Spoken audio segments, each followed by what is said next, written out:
ബിരിയാണി എന്താ ഇത്ര ഇഷ്ടമാവാൻ കാരണം? അത് പണ്ട് എൻ്റെ കുട്ടിക്കാലത്ത് വീട്ടിൽ ബിരിയാണി എന്ന് പറഞ്ഞുണ്ടാക്കുന്നത് വെജ് ബിരിയാണിയാണ്.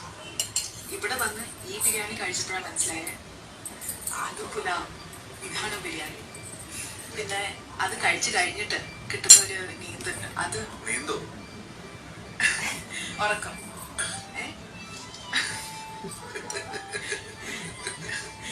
അത് കഴിഞ്ഞിട്ട് കിട്ടുന്ന ഒരു ഉറക്കം, അത് സൂപ്പറാണ്.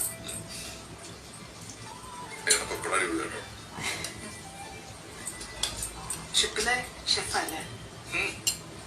ഷെഫൊന്നുമല്ല, ഷെഫിനെ സഹായിക്കുന്ന അസിസ്റ്റന്റ്. ഓ, അസിസ്റ്റന്റാ. അപ്പൊ ഷിപ്പിലെ ബിരിയാണിയും ഇങ്ങനത്തെയാ?